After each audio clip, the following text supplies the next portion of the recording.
विकास पाई विनाश रास्ता पाई बलि पड़िबो बड़ बड़ गछ गोटिए कि दुईटी नुहे कटा हेबो प्राय 9000 गछ। जलवायु उपरे पड़िपारे सांघातिक प्रभाव। नवरंगपुर सहर में ट्राफिक समस्या दूर पाई निर्माण हेउछि 168 कोटी 95 लाख टंका व्यय बाईपास। यह एनएच 206 डाइभोटा गाँ पार्श्वरू पात्रमुंडा गाँ निकटस्थ एनएच रे संजोग हेबो। 9 किलोमीटर दीर्घ एही रास्तार बेसरकारी सरकारी जमी और गछ आदि रही। तेबे एही रास्ता पाई कटाजिबो 9000 रु अधिक बहु पुराणा विराट गछ। गछ न काटी स्थानांतर करने प्रस्ताव देइछंती परिवेशविद।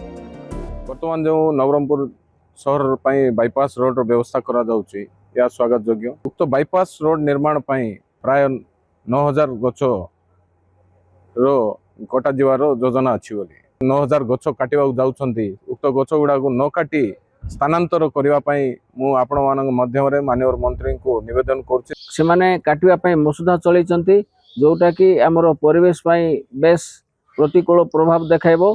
सेई गछटा को न काटी ताकू स्थानांतरण करा गले प्रकृतिर भी संतुलन रही पारिबो एवं जनसाधारण भी जो ग्लोबल वार्मिंग रो रक्षा पाई पारथान्ते। यह आमर नवरंगपुर वासींकर दाबी। सेबडे जेतिकी गछ कटा जिवो ताठारु अधिक गछ लगा जिवो बोली कहिसंती एनएचएसडीओ। यह सह बेसरकारी जमी रे कटा जिबाकु थिबा जमी मालिकों को क्षतिपूरण दिया जिवो।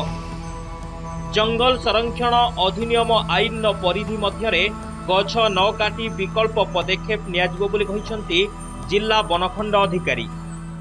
फॉरेस्ट लैंड होचे reserve forest land private land आ गवर्नमेंट लैंड मिसिकरी सब गछर सब लैंड रे 2421 गछ कटा हो।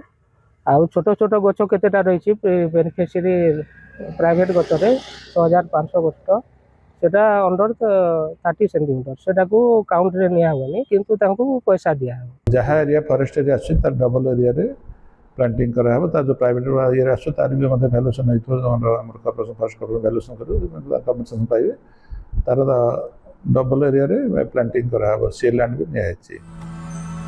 विकास लगी प्रकृति उपरे दाऊ साधुछि मनीष।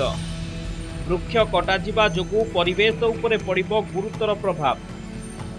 नवरंगपुर अजित कुमार नायक, नंदीघोष टीवी।